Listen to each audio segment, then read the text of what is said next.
Mais um dia, mais uma semana. Amém, amados? Amém? A gente tem que começar o dia assim, com muita gratidão. A palavra de Deus diz que não há presunção maior na nossa vida do que dizer, amanhã faremos isso ou aquilo. Amém? Isso é muito presunçoso. Mas amanhecer um dia e saber que a gente tem um dia pela frente, isso é gratidão. Então as misericórdias do Senhor se renovam a cada manhã. Então hoje a gente amanhece com misericórdia renovada, com fé renovada, com disposição renovada, não só porque estamos começando um novo dia, mas porque estamos começando uma nova semana. Amém? Então, se Deus quiser, a gente vai ter também uma semana de bênção, de virtude, de revelação, em nome de Cristo Jesus. E aquilo que Deus semear no nosso coração aqui, aquilo que Deus vai repartir através da nossa vida aqui, é o subsídio, é o alimento que todos nós temos para enfrentar a semana. Então presta bastante atenção em tudo que está sendo repartido, porque seguramente é esse o depósito onde você vai buscar aquilo que você tem para enfrentar durante a semana. É engraçado que às vezes a gente está começando semanas mal resolvidas, né? A gente fica tentando compensar uma semana que foi ruim. Deixa o Espírito de Deus ministrar ao seu coração. Você não corrige nada para trás. Amém? Você reorienta para frente. Aquilo que você reorienta para frente vai redimir e resgatar o que ficou para trás. Mas para trás você não corrige. Glória a Deus, amado. Então você pode inclusive significar o que aparentemente deu errado para trás, dependendo de como você avança para frente. Glória a Deus. Então tem muita gente com um passado mal significado. Eu vou citar um exemplo disso antes de a gente repartir o que a gente tem para repartir aqui, porque Deus colocou algo no coração do Rafa, no meu coração, e a gente crê que é a vontade de Deus, é o pão para ser repartido aqui hoje. Mas se a gente não entender a natureza disso, presta atenção. O que eu vou compartilhar aqui agora é sério, é só para a gente entender o espírito com que a gente está repartindo. Nossos pecados vão ter sempre uma explicação, mas não tem justificativa. O pecado tem perdão. Aí você perdoa o pecado, você fica livre da raiz da amargura. Então, quando você perdoa pecados e fica livre da raiz da amargura, o seu coração agora está apto, está limpo para discernir a vontade de Deus. Enquanto você está vivendo em pecado, ou enquanto você está amargurado com o pecado de alguém, o seu coração não está limpo para manifestar a vontade de Deus. Amém? Mas quando o nosso coração é limpo, pelo sangue de Jesus, o pecado é perdoado e Deus nos redireciona, nos recoloca na vontade de Deus, até aquilo que talvez tenha sido o maior dos nossos erros vai ser resgatado. Vou explicar isso. Quando Davi, de maneira imprudente, leviana, inconsequente, se envolveu com Betseba, e ele se deixou envolver com aquilo, foi lá e usou o seu poder sobre Betseba. Ali era um assédio moral, ali era mais do que simplesmente um problema afetivo, era um crime moral, ético. Davi cometeu vários pecados, amém? Que não tem justificativa. Tem perdão, mas justificativa não tem. A pessoa é justificada, o pecado não. O pecado não tem justificativa, ele é pecado, ele tem que ser perdoado. Então Davi cometeu vários. Não tinha justificativa para o que ele falou, que ele fez, mas ele foi perdoado. E aí ele teve que viver as consequências imediatas do pecado. O filho daquela relação morreu, mas uma vez que Deus foi lá e perdoou e redimiu Davi, nasceu Salomão. Lá na genealogia de Jesus, presta atenção, Lá na genealogia de Jesus, em Lucas, quando vai falar de Salomão, não fala que ele é filho de Davi com Betseba.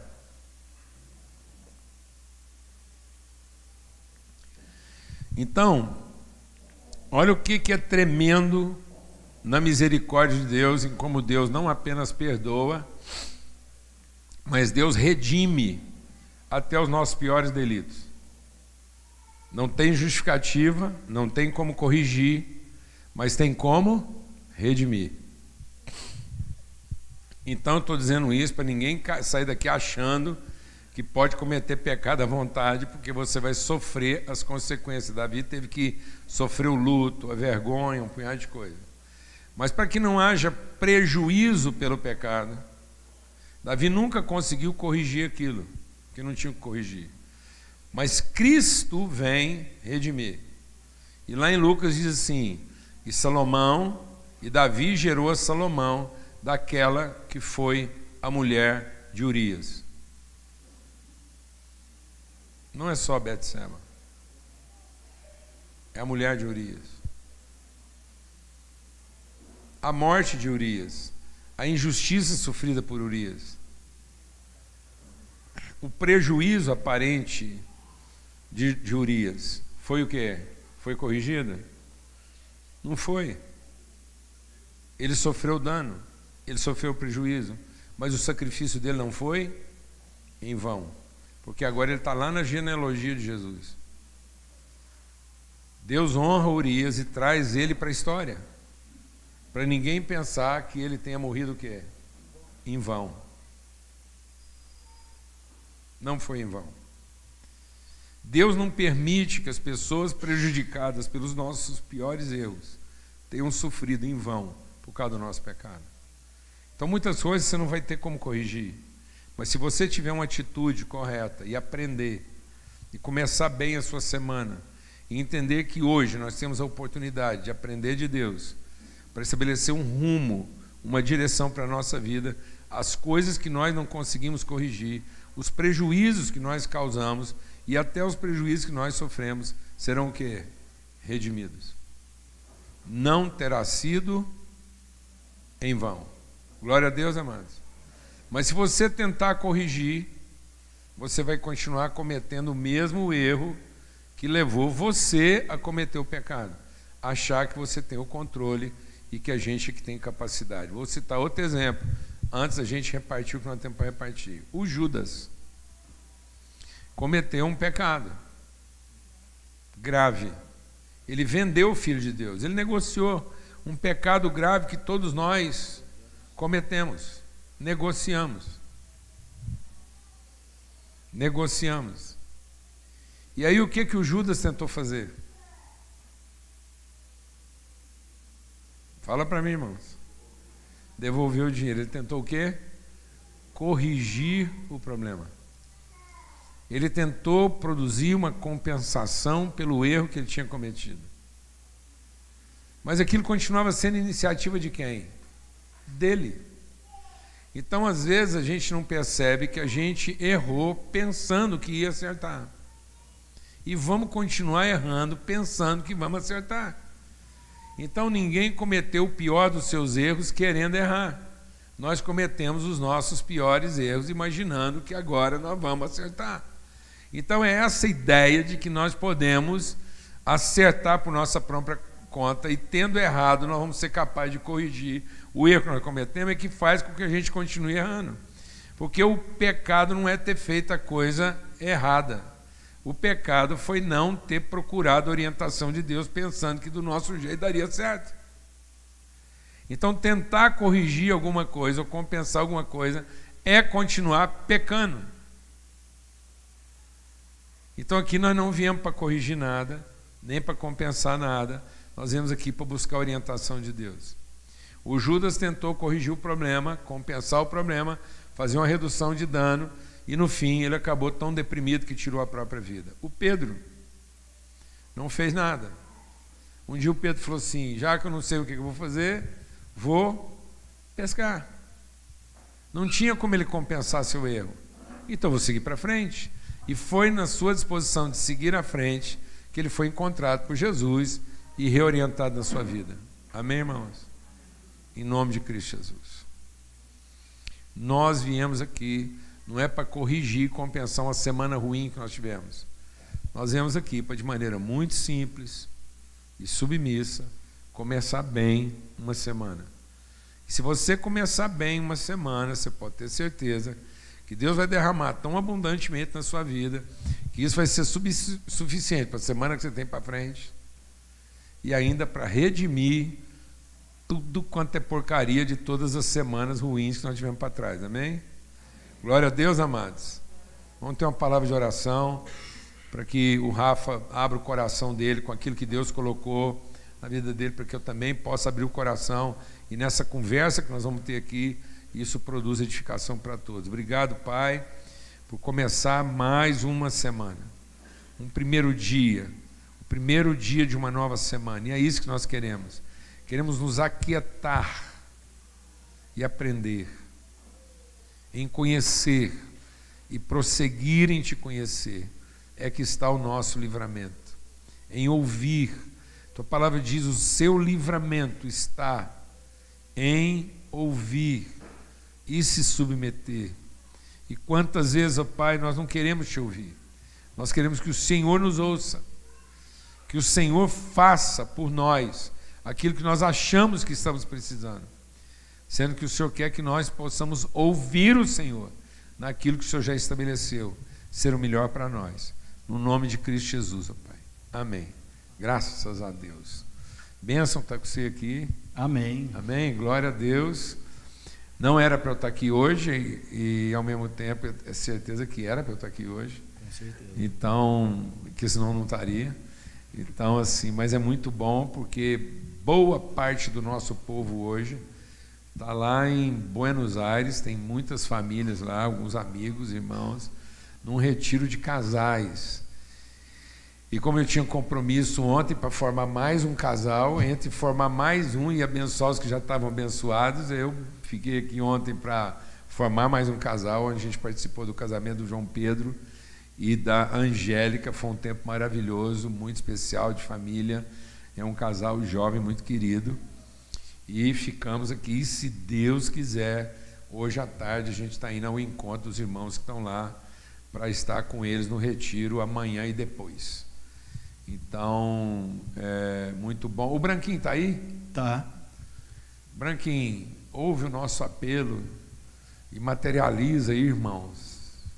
Vamos ver se o Branquinho, ele vai chegar até o final.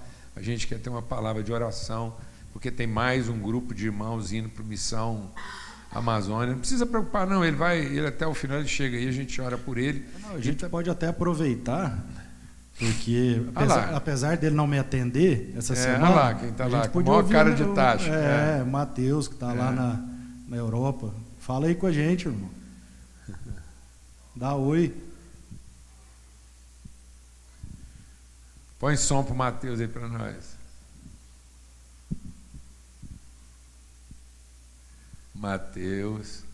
Ô Sérgio, você está com a imagem bonita aí, Sérgio? Está ouvindo nós aí, velho? O Mateus está sem som, vê se tem som para o Sérgio aí. Pronto, aumenta um pouquinho o som do Sérgio, porque aí ele pode, você mesmo, em pessoa, fazer o apelo aí do Homem ao Máximo, que começa dia 12. Fala para nós aí, Sérgio. Sumiu o som.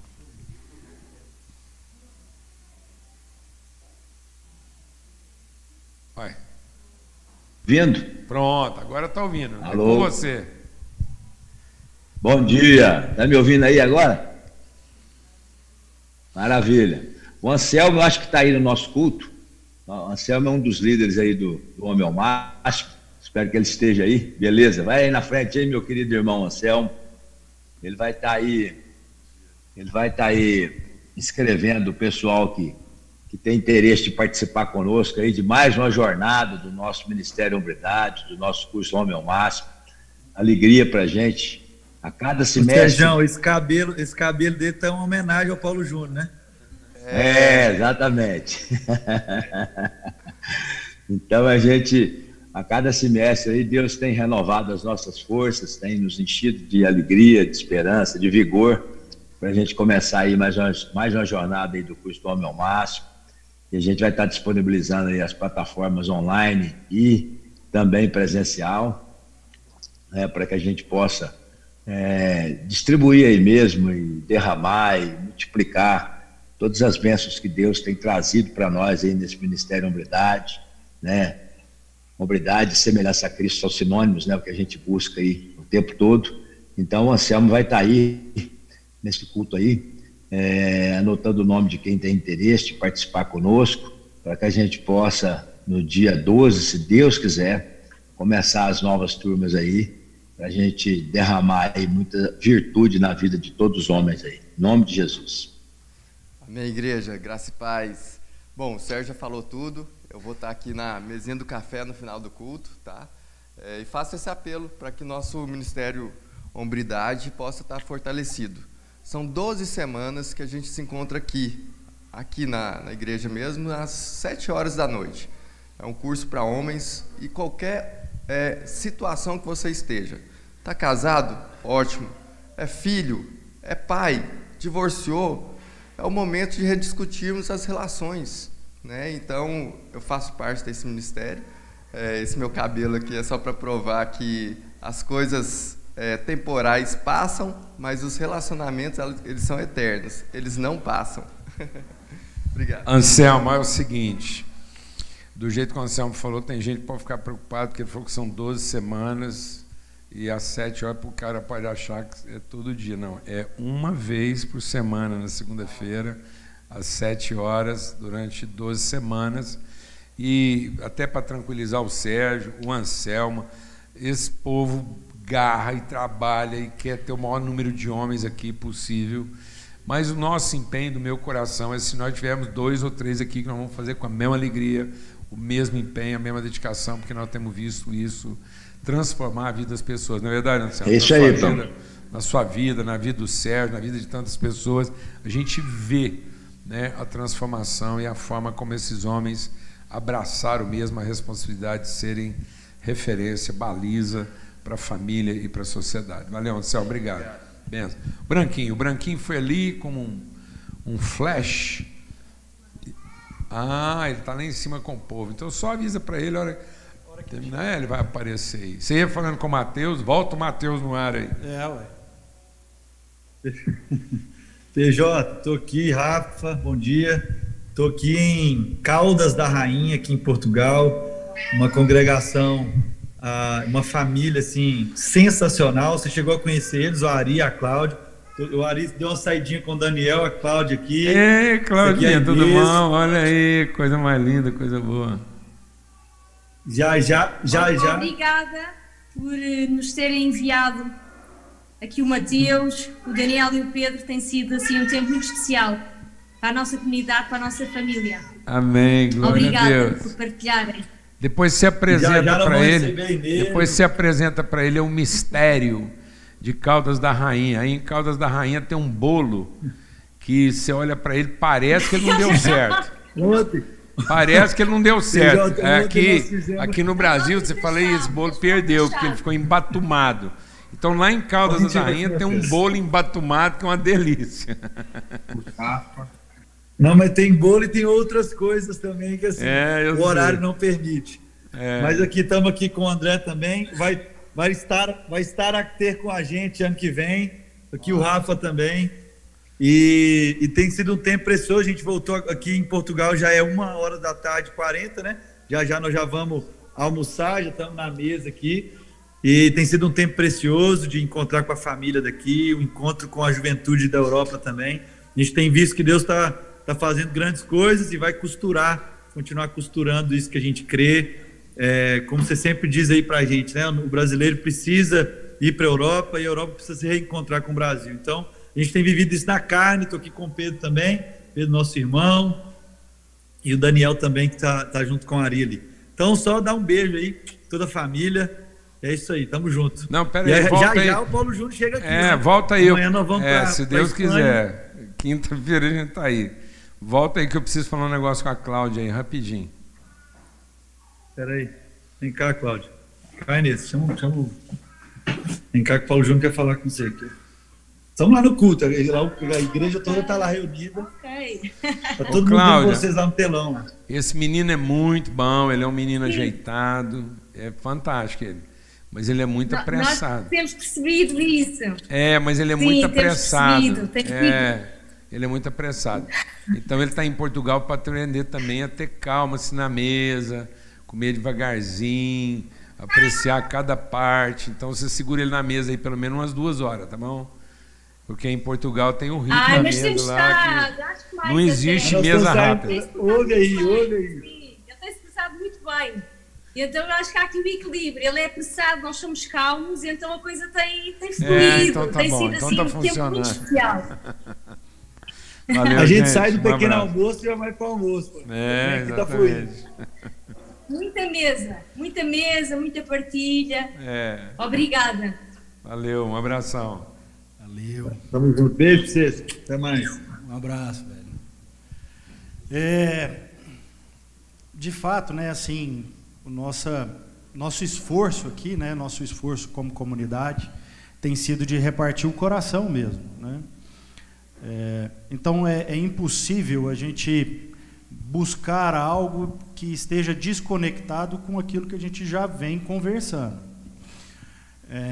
Então hoje mesmo eu tive a convicção que eu viria para repartir lá de manhã, porque esse é meu esforço. A hora que eu começo a ouvir Deus, eu falo, não, então vamos buscando aí na linha, naquilo que Ele vai falar. Pode falar. Não. Pega aquela bolsa ali. Então, o que a gente vai conversar hoje já começou a ser falado com o nosso irmão, nosso amigo, lá na live de manhã. E teve algo muito próprio que eu gostaria de compartilhar aqui com vocês para a gente entender. Então a gente começou falando. Antes lá... de você começar, pode falar. Né, porque eu não vou perder a oportunidade de usar um óculos igual o Pedro. Que já acha que a gente parece. Já acha que eu sou seu filho, eu sou seu filho, agora, sou seu irmão e tudo. Agora tá tudo ficou legal, não ficou? Eu podia ter vindo com a camiseta azul, pronto, quase. Tá quase. Mas assim, com toda essa semelhança, é importante a gente entender aquilo que realmente vai se tornando semelhante. Então, hoje lá pela manhã foi compartilhado a parábola do joio e do trigo. Então, acho que a maioria conhece, então nem vou aprofundar nela. Mas eu queria trazer uma característica, compartilhar quase um mistério aí, para a gente entender uma diferença. Talvez a única diferença aparente do joio e do trigo, que é o tempo que eles duram. Porque como o trigo tem uma semente, ele precisa absorver mais nutrientes, e ao absorver mais nutrientes, ele morre mais cedo. Porque ele tem que dar a luz a um filho. Então, aí a gente já tem 2 coisas que já mudam. O tempo que ele dura e o que ele gera. Então, o joio não vai gerar nada porque ele não tem semente. E o trigo provavelmente vai morrer mais cedo, porque ele tem uma semente a ser alimentada. Então, provavelmente, ele morre mais cedo. Então, pela aparência, pode ser que se você olhar o processo, você vai ver que o joio vai ficar vivo e o trigo vai morrer, para gerar outros trigos. Então, isso é uma lembrança. E por que a gente começa conversando sobre isso? E o PJ trouxe essa introdução, que não é uma introdução, é uma continuação daquilo que a gente vai conversar. Porque muitas vezes a gente vem para cá com a nossa própria vida, com a nossa própria história, para buscar como continuar.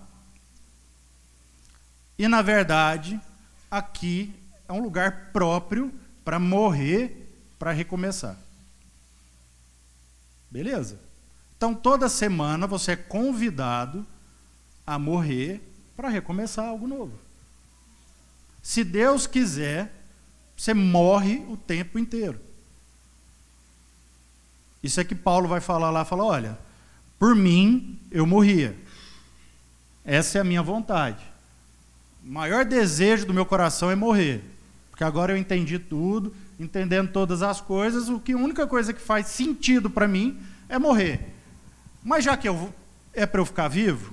Então eu tenho que gerar. Então é para eu morrer constantemente em vida. Por que eu estou começando essa reflexão a partir disso? Porque tem muita coisa que a gente faz certo no sentido errado. Então Adão e Eva, o problema deles não foi fazer o errado. E nem Deus condenou eles à morte porque eles fizeram algo errado. Eles morreram porque pensaram em fazer um certo, se alimentar, mas no sentido errado. Porque eles queriam se alimentar para descobrir a sua independência. E ali eles morreram. Morreram o quê? A referência de Deus para eles. Então Deus como uma referência, é sua vontade como uma referência para a gente, é o que dá direção ao nosso certo e ao nosso errado, fazendo com que o nosso certo floresça tanto quanto o nosso errado. Vocês estão entendendo? Porque aí já não é mais sobre o que você vai fazer de certo ou de errado, mas se você tem a referência de que é na vontade de Deus que as coisas tomam o seu sentido próprio. Só para ajudar as pessoas a entenderem isso melhor, é porque quando a gente está falando de errado aqui, nós não estamos falando de pecado. O pecado só é pecado quando você intencionalmente opta pelo errado.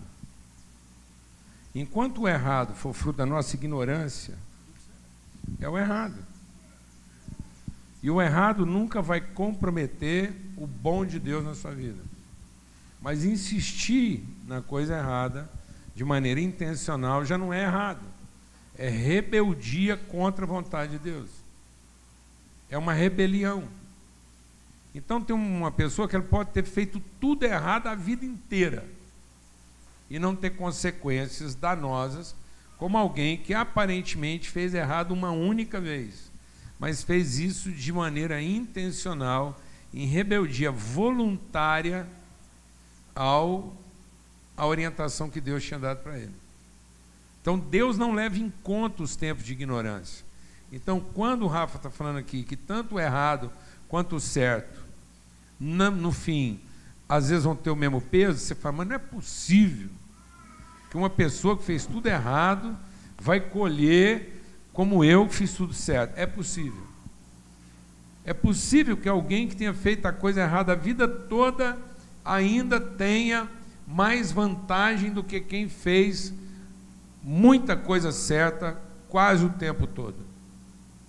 Porque Deus não vai levar em conta os tempos do quê? Da ignorância. Por isso é muito melhor um ignorante do que um sabido sem vergonha. Então tem muita gente que se mete a sabido, diz que sabe e é sem vergonha.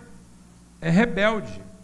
Então a maldição de Deus não está sobre o erro. O erro já foi perdoado. As pessoas atraem, a gente pensa que Deus amaldiçoa, Rafa. Deus não amaldiçoa ninguém, não. Deus nunca amaldiçoa ninguém. As pessoas se amaldiçoam na medida em que se rebelam intencionalmente contra a sua vontade. Amém? Só para ajudar, porque às vezes a pessoa vai pensar assim, mas meu Deus do céu, mas será?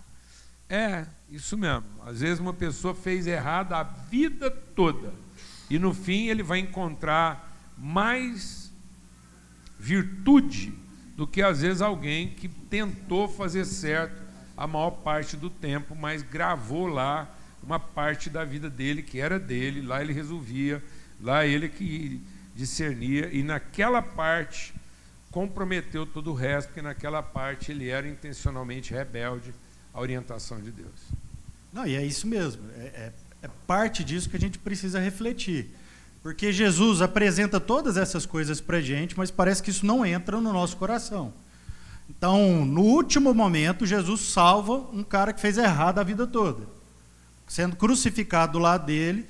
A hora que ele entende que existe uma vontade, existe uma referência, ele fala, não, agora eu entendi tudo. Ele se submete àquilo. Ele se submete àquilo e Jesus fala, não, fica tranquilo. Então, a partir de agora, está redimido tudo que você fez. Você vai entrar no mesmo lugar que todo o resto. Isso é de lascar. Não, ué. Na cabeça de muita gente. E você vê, e o outro não estava sendo condenado porque fez o mesmo errado. ele vai se lascar porque ele está tentando tirar alguma vantagem de todo o errado que ele fez. Tendo feito tudo errado, ele ainda vai dizer para Jesus o que é que tem que ser feito. Cuidado, irmão, nós estamos tratando uma coisa aqui muito grave. Sabe qual é um dos primeiros sinais mais graves da nossa rebeldia? É a gente passar a vida inteira falando para Jesus o que ele tem que fazer. Vou repetir. Eu aconselho muita gente. Qual é o primeiro sinal que eu vejo numa pessoa não arrependida? Ele está triste com a besteira que ele fez, mas quando ele senta na sua frente, ele sabe exatamente como é que ele tem que ser tratado. Ele não está ali sujeito, às vezes, a um absurdo. Ele diz que está em pecado, ele está desesperado, ele não sabe o que ele faz com o erro que ele cometeu, mas ele senta na sua frente e antes que você diga qualquer coisa, ele diz exatamente para você que ele está arrependido e o que ele espera que seja feito para ele corrigir o problema. Você quer ver se uma pessoa está arrependida? Ele chega lá, confessa o pecado dele, orienta ele com uma coisa absurda. Se ele questionar, é porque ele não está arrependido. Se ele aceitar, você fala, não precisa fazer não, porque isso é um absurdo, isso nem não era para ser feito. É só para ter certeza que você estava arrependido. O povo, tá vendo? O povo fica achando que a gente estava brincando. Você fala, gente, mas isso é uma mentira. Não, não é uma mentira, não é. É porque você sabia que aquilo não ia ter que ser feito mesmo. Ou então, Deus mentiu para Abraão, dizendo que era para ele sacrificar o filho, sendo que lá depois ele fala, não precisa sacrificar. Amém? Amém, irmãos? Então Deus não mentiu para Abraão, fala, vai lá e sacrifica. Depois fala, não, era brincadeira. Não, nunca foi brincadeira. É um balizamento. Amém. E talvez o maior comprometimento nosso seja, tendo conhecimento de todas essas coisas, continuar no mesmo fluxo. Por quê? Porque uma coisa era a igreja, a comunidade judaica, assim que Jesus chega, com 400 anos de silêncio, não entendendo o que seria uma circuncisão no coração, porque é isso que Jesus nos apresenta. Olha, a circuncisão não é para que você tenha o direito a alguma coisa, mas o que você tem que circuncidar é o seu coração, a sua motivação, o motivo pelo qual você age. Beleza. Uma coisa é para aquela comunidade que não tinha conhecimento disso, que foi ensinado outras coisas e que permaneceu com um silêncio de Deus de 400 anos. Outra coisa é um povo como nós, que até hoje achamos que aquilo que a gente vai fazer de certo é o que vai garantir o nosso lugar. Aí tem um problema, porque sabendo de todas as coisas, sabendo sobre o que de fato são as alianças que Deus fez com o seu povo, não dá para a gente permanecer no mesmo lugar. Impossível. Aí já não é ignorância, aí já é rebeldia. Porque alguns daqueles fariseus, enfim, daquele povo, poderia até ser ignorante, porque aprendeu uma coisa ao contrário. E a partir do momento que eles se encontraram com aquilo, eles são redirecionados àquilo que é a verdadeira referência, que é a vontade do Pai. Então, a hora que a gente fala do amor do Pai, é porque Deus se revela em amor. Mas o Cristo se revela em obediência à vontade do Pai. Então, a expressão do amor de Cristo é se submeter à vontade do Pai, independente da sua própria vontade. Por isso que ele chega lá e fala, olha, Pai, se é possível tirar de mim isso, beleza. Mas se não for possível, eu me submeto à sua vontade. Então essa é a forma de expressar o amor pelo Pai. Amém? Vocês estão entendendo? Porque aí a gente vai entrar naquilo que é o que eu queria conversar hoje, que é sobre envelhecer. Porque parece que se tem uma crise da nossa atualidade é envelhecer. Meus avós morreram cedo, meus dois avós, Wilson e Sérgio. Os dois morreram muito cedo, 50 e poucos, menos de 60. A aparência deles era de um senhorio. Careca, cabelo branco, corpo gastado, corpo surrado pelo tempo, pela vida. Então a aparência deles era de que alguém que deu a vida em favor de outros. E aquilo aparentava o quê? Alguém que tinha sabedoria. Então era uma referência para a comunidade. Porque a hora que a comunidade queria conhecer algo que eles não entendiam como, eles viam uma referência de alguém que na sua aparência deu a vida em favor dos seus irmãos. Hoje a gente não consegue achar isso.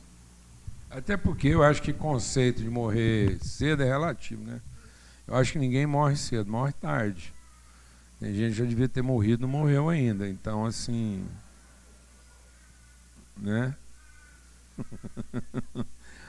Tem gente que a gente fala, nós não podemos dizer que alguém morreu cedo, né?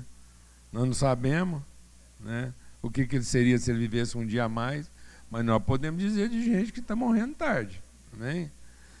Então, morrer cedo é saber que o cara morreu na hora, né? Porque você fala, morreu cedo, né? Porque ele morreu na hora. Porque às vezes 1 minuto a mais você fala, rapaz, não é que esse cara está durando. Então, assim, eu acho que não tem ninguém que morreu cedo. Entendeu? Mas há um sério risco de ter gente aí que está morrendo tarde. E tem muita gente que não entende o que é morrer. Exatamente. Porque... acha que é durar. Isso. Adão e Eva morreram. E continuaram durando. Exatamente. E geraram frutos dessa duração. Que não durou nada. E que aí Deus veio e teve que consertar tudo de novo.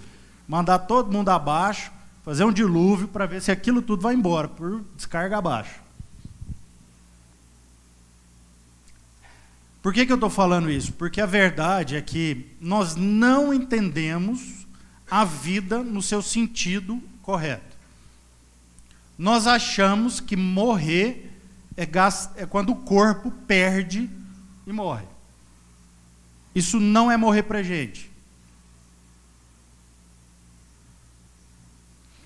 E aí a gente não precisa fazer muito esforço para sustentar essa aparência, não. Na verdade, a gente devia fazer o menos esforço possível, porque para a gente morrer é lucro. Então, essa existência, deixar de existir, é o nosso alvo. E não algo que a gente luta contra. E a verdade é que nós estamos inseridos num momento onde todo mundo tem medo de morrer. E aí deixa de viver. E aí não vive nada. E aí morre tarde. Porque durou muito tempo, mas morto ele já estava. Beleza? Porque aí o texto que eu quero compartilhar com vocês está lá em Mateus 18. Quem quiser abrir. A gente vai fazer uma reflexão sobre ele, entendendo isso e talvez indo além daquilo que muitas vezes a gente pensa sobre ele. Mateus 18.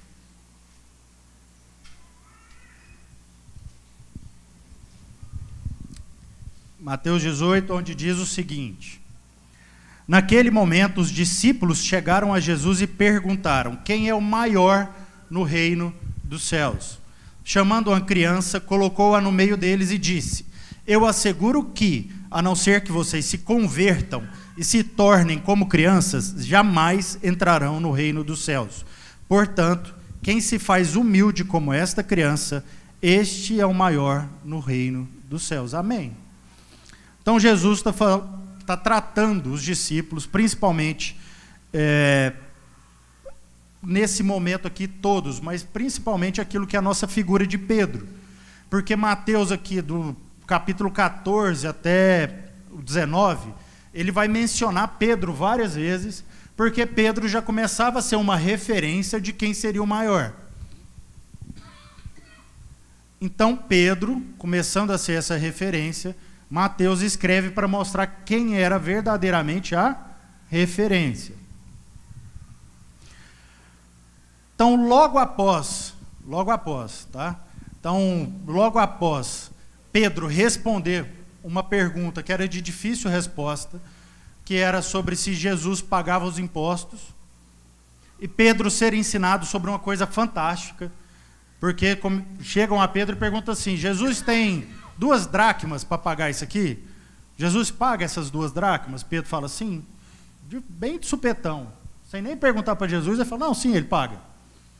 E aí ele vai até Jesus. Assim que ele chega a Jesus, Jesus nem espera, fala: Pedro, deixa eu te perguntar uma coisa. De quem nós cobramos impostos? Dos filhos ou dos impostores? E aí, rapidamente, Pedro fala: dos impostores. Um pai não tem como cobrar do seu filho o imposto. E aí Jesus diz: beleza, é isso aí.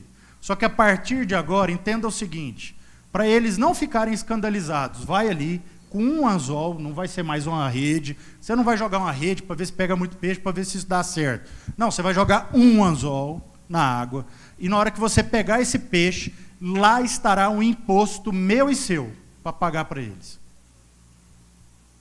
Então Jesus faz um ensinamento para Pedro, que com um anzol estava resolvido aquele negócio para ensinar os irmãos.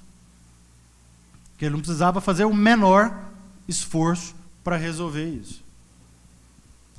E aí, logo a partir disso, eles encontram com todos os discípulos, e Jesus vê que, imediatamente, aqui não fala que que eles foram até Jesus, mas Marcos vai dizer que Jesus já chegou indagando eles: o que vocês estão conversando aí? Porque Jesus sabia o que eles estavam conversando. O que vocês estão conversando aí? E aí eles falam: não, a gente queria saber quem é o maior. Quem vai ser o maior no reino dos céus? Então, qual que é o certo que a gente está fazendo para garantir a nossa estatura quando a gente entrar nesse reino seu?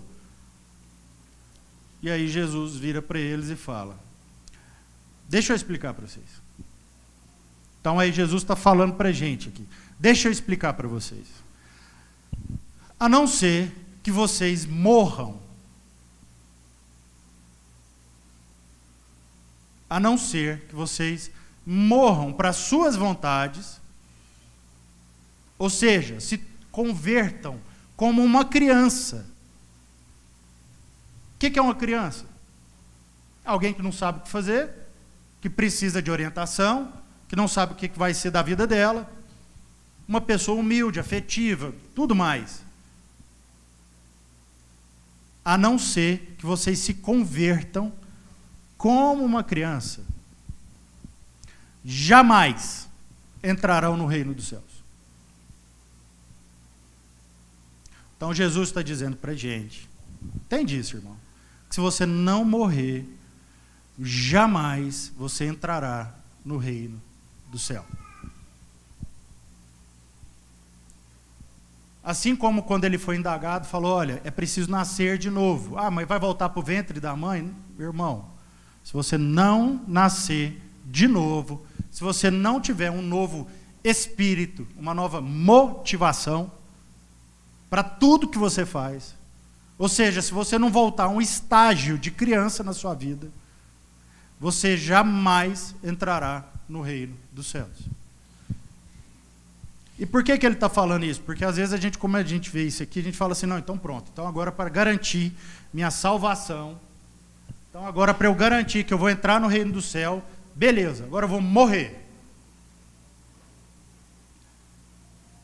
E agora eu vou fazer tudo ao contrário. Agora eu vou vestir uma beca sacerdotal quase.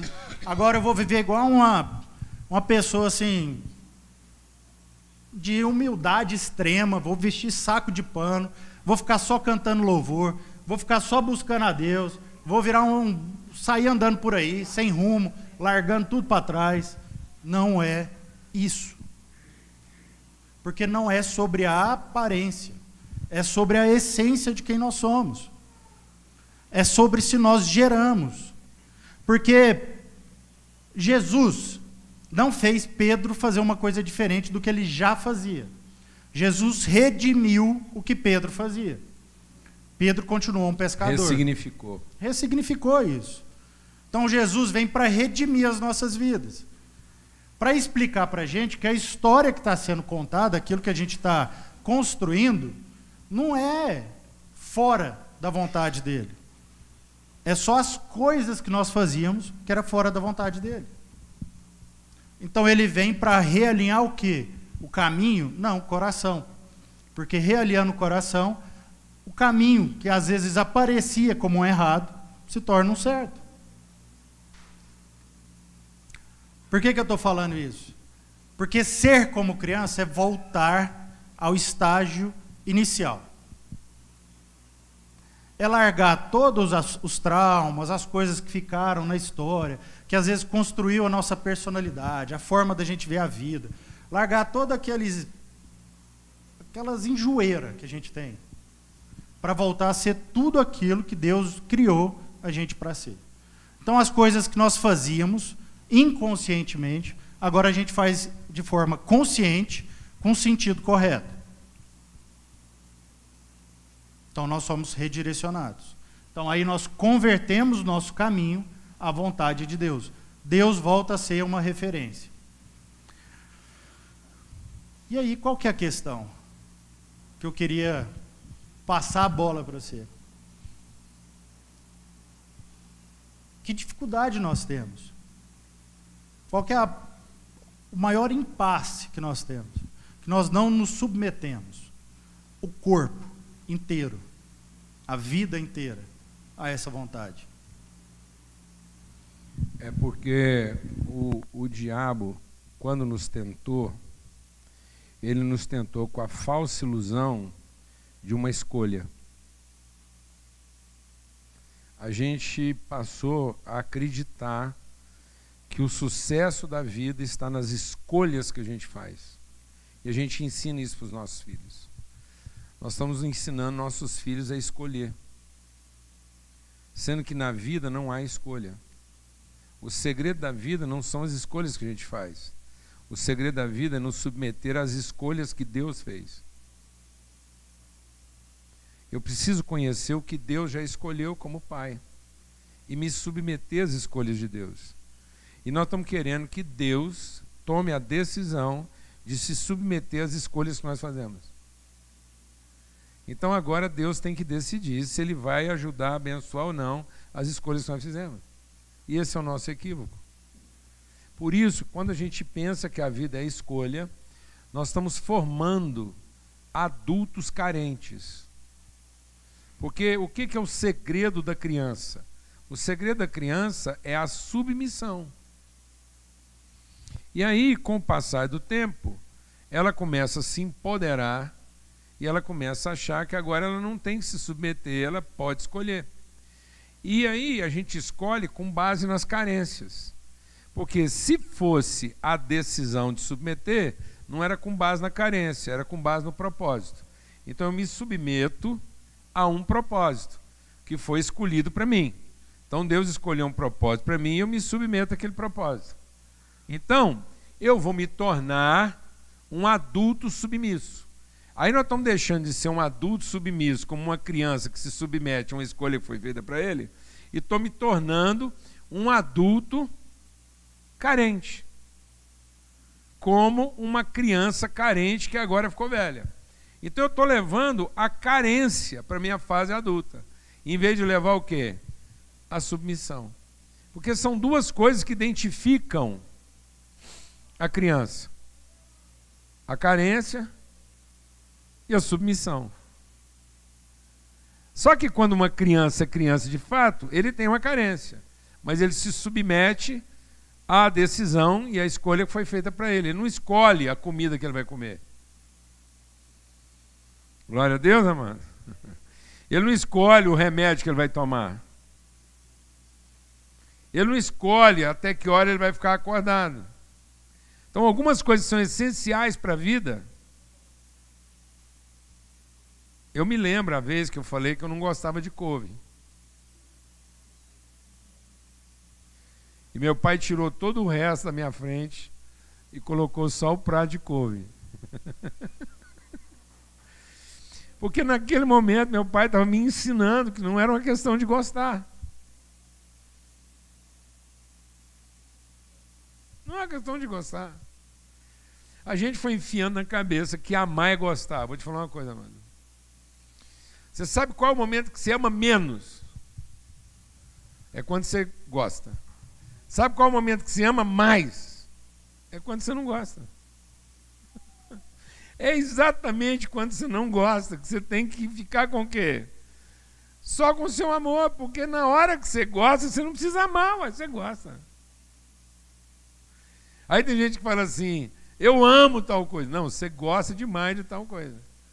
Você gosta tanto de tal coisa que você ficou carente dela. E aí você está achando que Deus está aqui para nos alimentar e nos manter nas nossas carências da satisfação delas. Sendo que a vida não é ser satisfeito na carência. A vida é ser alimentado no propósito. Por isso que Deus não é leal às nossas carências. Deus é fiel ao nosso propósito. Amém, amado? Então, não é de rezar muito. Amém? É de orar muito. Jesus não mandou a gente rezar muito. Jesus não mandou a gente pedir demais. Ele falou, ó, peça e peça, sabendo que Ele vai te dar o quê?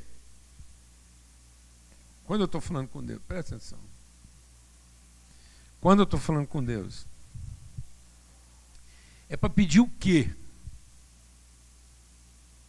O que você pede para Deus? Você está gastando seu tempo ainda pedindo para Deus pão, peixe e ovo? Vou te falar uma coisa. Só criança gasta o seu tempo, criança carente. Só adultos carentes gastam o seu tempo com Deus para conversar sobre pão, peixe e ovo. Adultos submissos, quando pedem alguma coisa para Deus, pedem uma coisa: o Espírito Santo.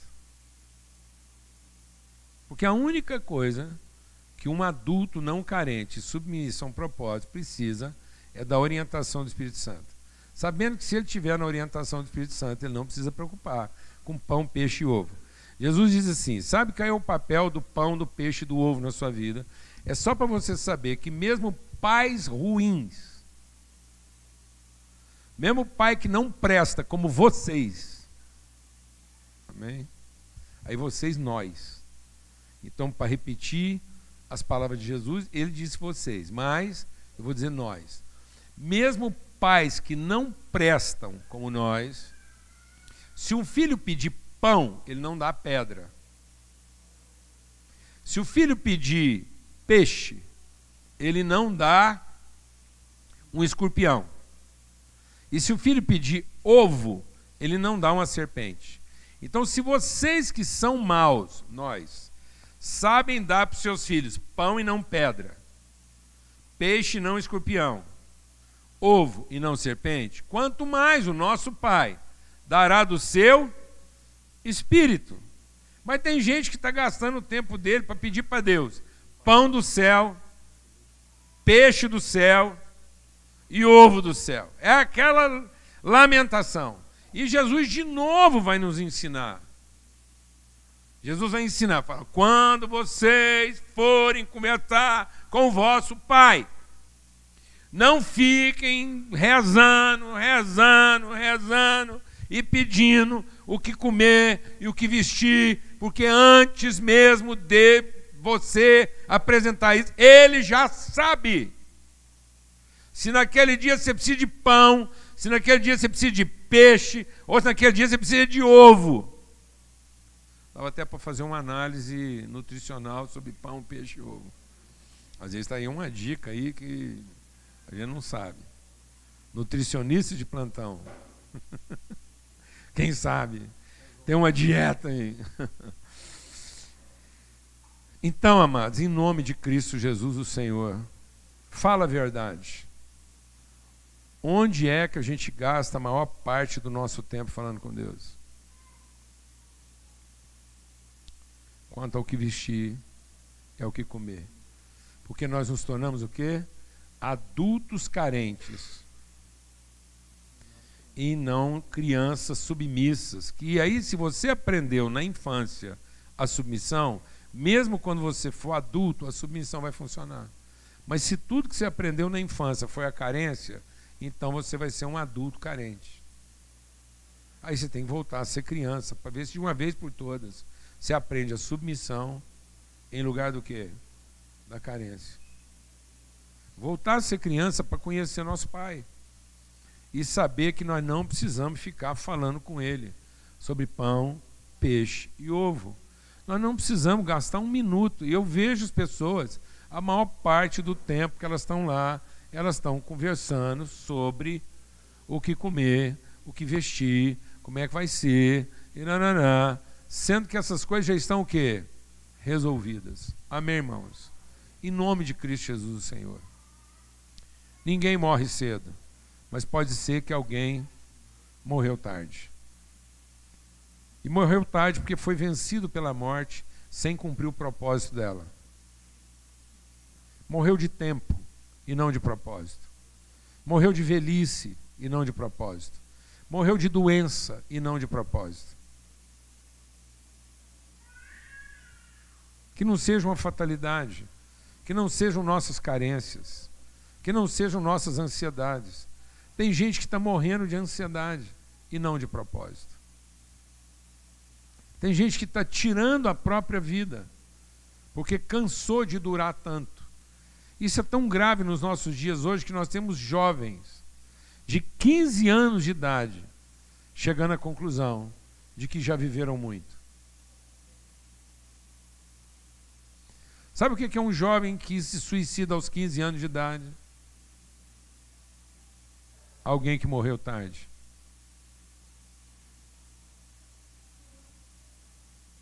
Ele morreu tarde. Na cabeça dele, ele morreu tarde. E por quê? Por que um jovem de 15 anos está com a sensação de que ele morreu tarde? Ele podia ter morrido quando? Por que um jovem de 15 anos tira a vida? Ele está dizendo para nós o quê? Eu devia ter morrido antes de nascer.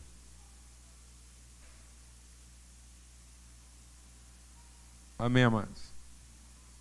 Por quê? Porque nós estamos achando que a vida é escolha. Então o que foi que entrou na nossa vida e que fez a gente morrer tarde, não saber envelhecer, não cumprir o propósito? Porque a gente podia ter aprendido submissão quando era criança e não ter tornado nossas carências em religião. Aí nós transformamos as nossas carências na pior das nossas religiões e achamos que Deus está aí para resolver questões de pão, peixe e ovo. E não como Pai, para nos dar o seu Espírito, que testifica com o nosso Espírito que nós somos filhos de Deus e nós temos um propósito para cumprir. E aí, em vez de ficar fazendo escolhas, nós vamos tomar a decisão de que qualquer que seja a circunstância, aquela circunstância vai conhecer um filho de Deus. Independentemente de que aquela talvez não seja a escolha que eu faria. Então, obrigue pessoas a fazer escolhas a seu respeito, mas não decida se livrar delas. Viva de tal maneira que elas tenham que escolher. E escolhendo, tomar a decisão. Você não precisa se livrar de ninguém. Mas seja a liberdade delas. Amém, amados? Porque se você for um fiel na vida das pessoas, elas vão ter que tomar a decisão pensando que estão fazendo uma escolha. E sabe por que elas vão ter que tomar uma decisão pensando que estão fazendo uma escolha? Porque você tomou uma decisão quando você podia ter feito uma escolha. E como você decidiu não escolher, você passou a ser o lugar de decisão na vida de todo mundo. Ainda que muita gente abandone você pensando que essa foi a melhor das suas escolhas. Sendo que se elas tivessem decidido estar com você, elas teriam encontrado o caminho da vida.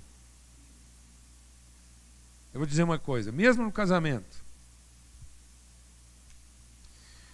ninguém disse que o casamento que você fez vai durar para sempre, apesar dele ter sido feito para durar para sempre. Mas um casamento para durar para sempre, as duas partes têm que decidir que um casamento é para sempre.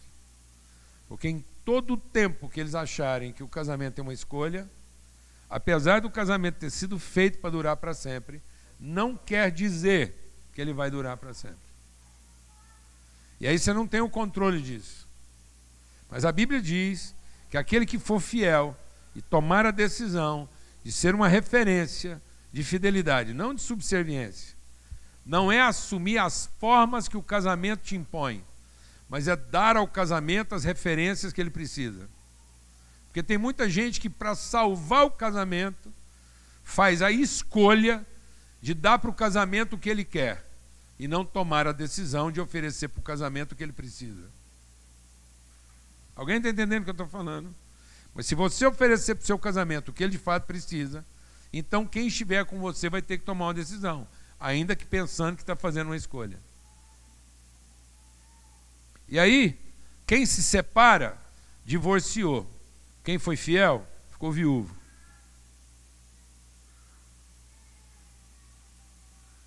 Amém? Então, da parte do Filho de Deus, a gente consola a viuvez dele.